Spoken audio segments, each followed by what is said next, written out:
Di kesunyian malam yang begitu hening dan sepi, terlihat seorang pemuda menggunakan topi dan memakai kemeja lusuh berwarna putih.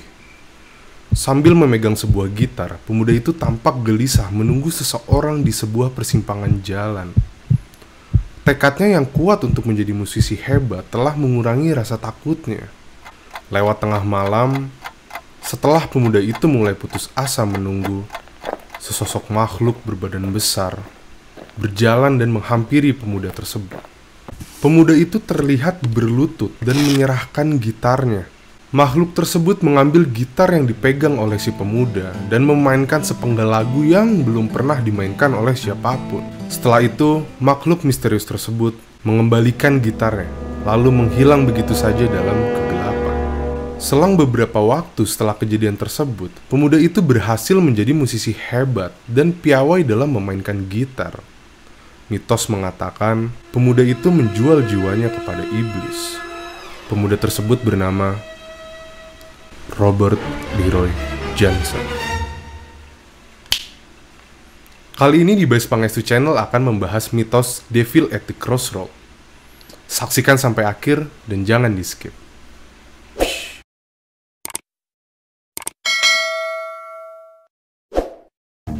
Halo, selamat datang. Perkenalkan, nama gue Bass Pangestu. Untuk kalian yang baru datang, di channel ini kalian bisa mendapatkan informasi menarik seputar dunia musik, mulai dari review produk, video tutorial, atau storytelling berhubungan dengan dunia musik. Jadi jangan ragu lagi, silakan di subscribe agar channel ini terus berkembang, dan aktifkan loncengnya untuk mendapatkan notifikasi terkini. So, langsung aja kita masuk ke pembahasan. Materi kali ini gue mau sharing ke kalian tentang mitos Devil at the Crossroad dan kisah misteri dari musisi yang menjadi cikal bakal dalam perkembangan musik blues. Siapa dia? Tidak lain dan tidak bukan adalah King of the Delta Blues, Robert Leroy Johnson. Oke brothers, mungkin dari kita ada yang belum familiar dengan nama Robert Johnson, atau mungkin sering mendengar namanya karena sering disebut dalam kisah konspirasi dan lainnya. Robert Johnson ini penuh dengan cerita menarik ya dari perjalanan hidup dan karya-karyanya. Tapi yang gak bisa luput dari nama Robert Johnson adalah kisah tentang bagaimana dia bisa mencapai puncak karirnya. Selain itu, hasil karya-karyanya juga sangat misterius, dikarenakan selama hidupnya Robert Johnson memiliki 32 lagu yang ditulis dan dipublikasikan dalam waktu kurang dari 1 tahun. Dan dia hanya memiliki 2 foto dokumentasi dirinya dan gak ada video sama sekali semasa hidupnya. Dengan jejak digital seperti itu, Robert Johnson mampu dikenal dunia, bahkan menjadi akar perkembangan musik blues hingga saat ini. Banyak musisi top yang terinfluence dari Robert Johnson, seperti Muddy Waters, B.B. King, Eric Clapton, dan masih banyak musisi top lainnya yang terinspirasi dari Robert Johnson. Terus kenapa Robert Johnson bisa sangat dilirik oleh para musisi dan penikmat musik di dunia? Berikut penjelasannya.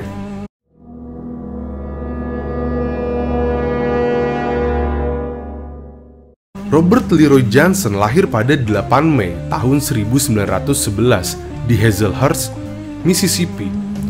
Robert Johnson dilahirkan oleh seorang ibu bernama Julia Mayer Dodds dan ayahnya yang bernama Charles Dodds. Ayahnya adalah seorang pengusaha yang cukup sejahtera dan memiliki banyak lahan perkebunan.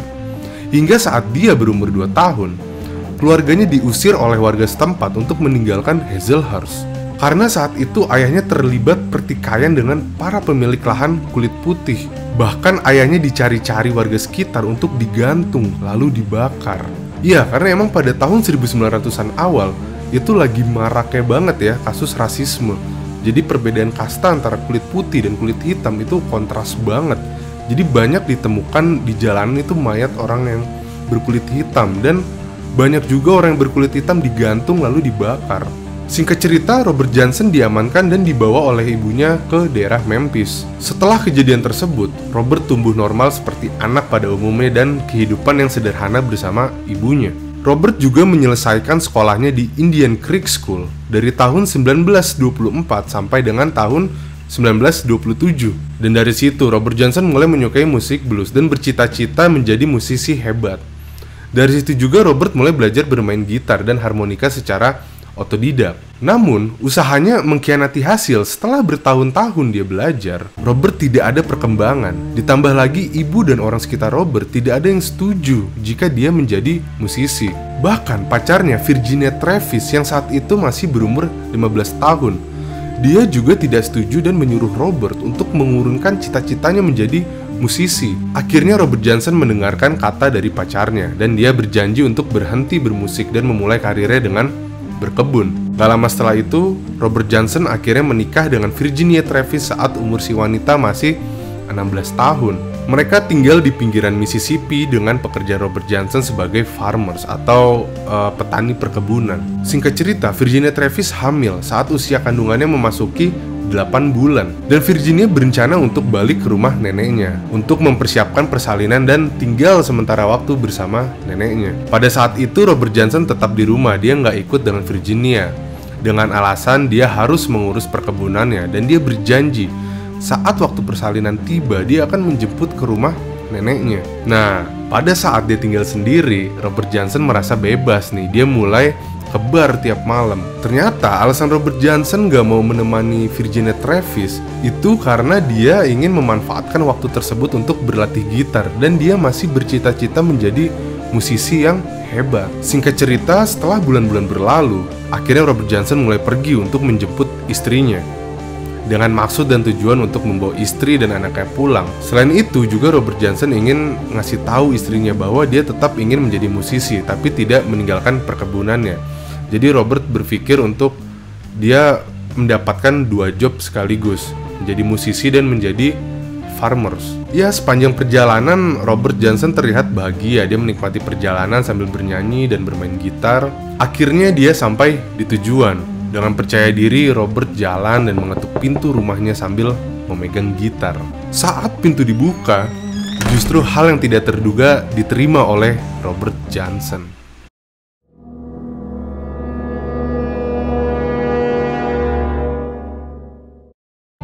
Disinilah titik mula dari kisah kelam Robert Johnson dimulai. Saat pintu dibuka, justru hal yang tidak terduga diterima oleh Robert Johnson. Neneknya Virginia mengambil gitar yang dipegang oleh Robert lalu dibanting. Setelah itu dia memaki, meludah dan mengusir Robert Johnson. Ternyata Virginia Travis meninggal saat proses melahirkan. Neneknya yang mengetahui Robert datang itu dia marah banget cuy, karena Robert terkesan tidak peduli dan sangat terlambat untuk melihat Virginia Travis. Singkat cerita, Robert akhirnya pulang dengan putus asa. Dan tempat yang dituju adalah Three Bar Forks, tempat langganannya Robert Johnson. Robert memesan whisky dan seperti biasa, Soundhouse sedang tampil di bar tersebut. Dia mengamati Soundhouse secara terus-menerus. Singkat cerita, hari-hari berlalu. Setiap malam Robert datang ke bar tersebut untuk memohon kepada Soundhouse diberikan panggung. Dia selalu minta Soundhouse dan orang-orang di balik panggung untuk memberikannya waktu tampil di bar tersebut. Jadi egonya dan rasa inginnya Robert Johnson untuk perform itu selalu meledak-meledak. Sebenarnya Soundhouse dan rekan-rekannya beberapa kali memberikan panggung untuk Robert Johnson.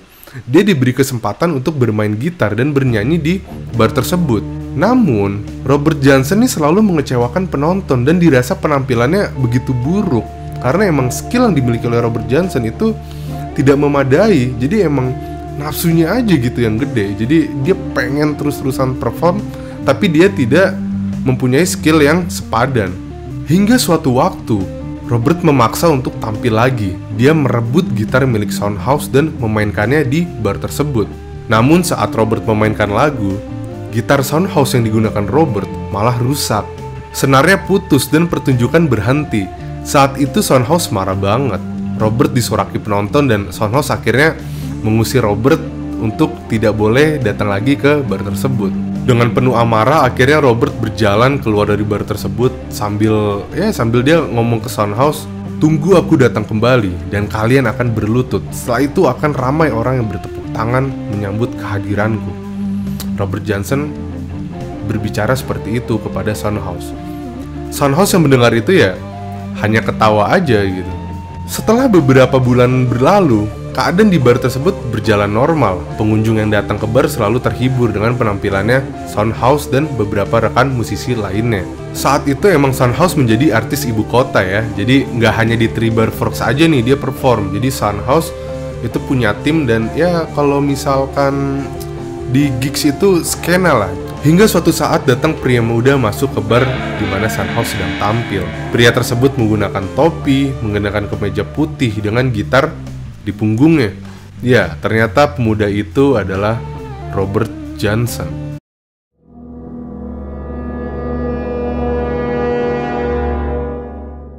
Setelah menghilang hampir 1 tahun, Robert Johnson balik ke bar tersebut dengan membawa sebuah gitar.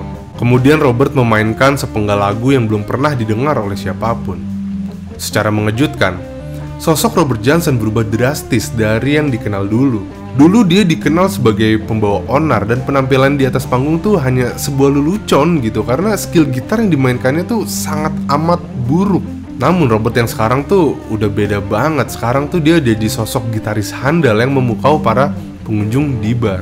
Semua orang heran melihat Robert Johnson yang begitu mahir memainkan gitar. Bahkan dia menciptakan nada dan pola permainannya sendiri. Soundhouse dan beberapa rekan musisi lainnya sangat heran.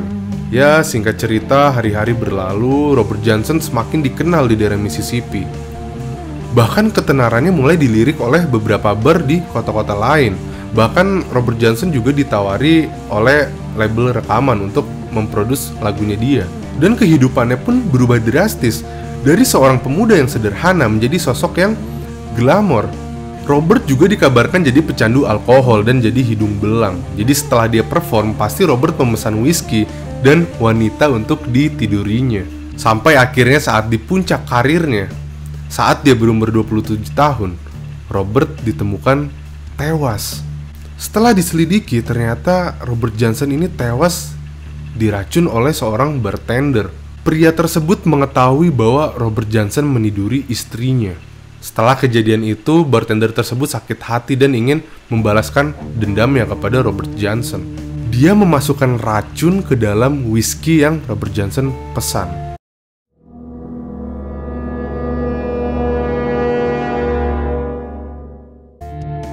Tentu, kembalinya Robert Johnson setelah menghilang hampir 1 tahun menjadi tanda tanya besar bagi warga sekitar dan pengunjung bar tersebut, khususnya Soundhouse dan para musisi lainnya. Ya gimana enggak, kedatangannya Robert Johnson membawa perubahan drastis dalam permainan dan teknik scale dalam musik blues. Jadi musisi pada zaman itu tuh jadi ngelirik Robert Johnson dan menirukan cara permainannya. Hal yang sangat mustahil, bahkan jika dia menghilang untuk berlatih gitar, ya nggak mungkin secepat itu. Akhirnya kisah ini terbongkar dari kerabat dan orang sekitar yang melihat Robert Johnson. Perlu diketahui bahwa kisah ini adalah mitos yang belum dipastikan kebenarannya.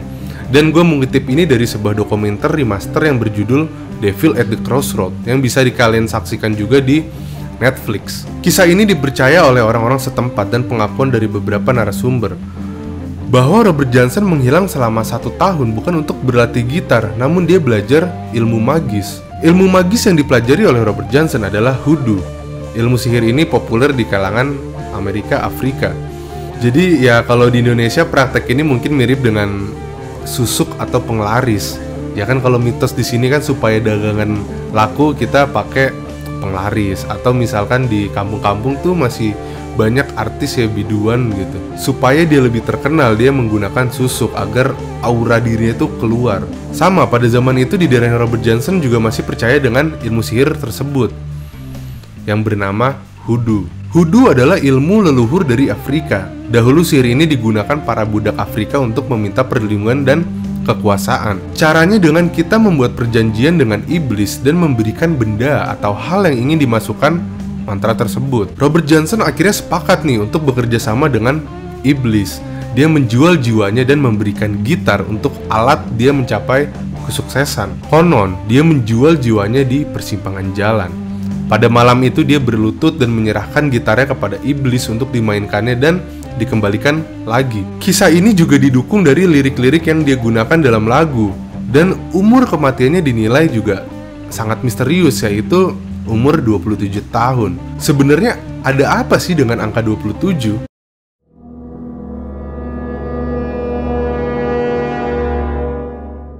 Kisah misteri ini didukung dari beberapa syair lirik yang ditulis oleh Robert Johnson dan tewas di umur yang ke-27. 27 adalah sebuah simbol dari kutukan iblis. Peristiwa ini biasa kita sebut dengan 27 Club, di mana artis atau musisi yang terkenal secara mendadak berujung tewas mengenaskan di puncak karirnya. Bisa dia depresi bunuh diri atau tewas dibunuh. Kematian ini selalu janggal, selalu penuh dengan tragedi. Dan beberapa artis yang diduga masuk dalam 27 Club itu seperti Janis Joplin, Jim Morrison, Amy Winehouse, Kurt Cobain, dan masih banyak musisi top lainnya.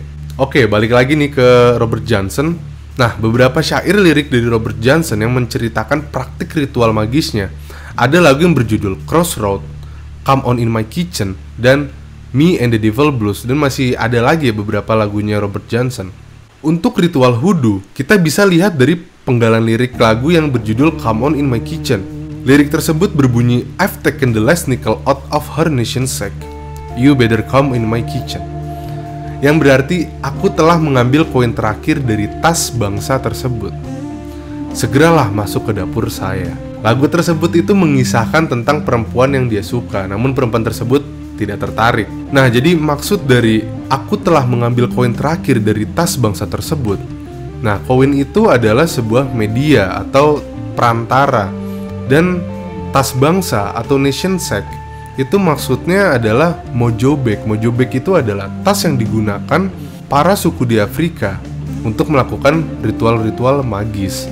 Nah, dan come on in my kitchen, segeralah masuk ke dapur saya, itu dimaksudkan sebelum gue melakukan hal yang enggak-enggak, mendingan lu gabung sama gue. Jadi ya udah lu di sini aja, jangan kemana-mana sebelum lu kenapa-kenapa. Setelah itu ada lagu yang berjudul Crossroad. Robert Johnson menceritakan kisah perjalanannya selama dia menghilang, yang berarti kan saya pergi ke persimpangan jalan lalu duduk berlutut sambil berkata kepada dewa, kasihanilah, sekarang selamatkan jiwa yang malang ini jika Anda mau.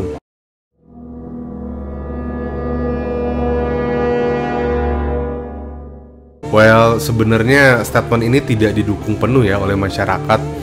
Jadi sebenarnya hingga saat ini Robert Johnson menjual jiwa kepada iblis juga masih menjadi perdebatan. Ada yang mengiyakan, ada juga yang tidak setuju. Seperti yang dikatakan oleh cucunya Robert Johnson dan beberapa kerabat yang diwawancari dalam film dokumenter tersebut. Mereka meyakini bahwa kisah ini hanya mitos atau kisah masyarakat yang dilebih-lebihkan. Karena menurut beberapa sumber, Robert Johnson dilihat berlatih gitar dengan tekun bersama Ike Zimmerman. Diketahui Ike Zimmerman adalah guru musik yang ternama di daerah tersebut. Bahkan Soundhouse juga pernah berlatih bersama Ike Zimmerman. Namun yang menjadi kejanggalan, Robert Johnson dilihat berlatih dengan Ike Zimmerman pada malam hari dan latihannya itu di kuburan. Jadi pas tengah-tengah malam buta gitu nih, dia duduk di atas batu nisan untuk berlatih gitar. Ya mungkin alasannya Robert Johnson berlatih di kuburan juga biar tenang kali dia ya, biar merasakan fokus gitu, mendapatkan fokus dan ketenangan dalam berlatih gitar. Nah, mungkin karena hal ini juga yang membuat cerita masyarakat beredar luas dan sering dilebih-lebihkan. Kalau menurut kalian gimana? Apakah kisah ini mitos atau fakta? Oke, brothers, mungkin cukup sampai di sini dulu ya.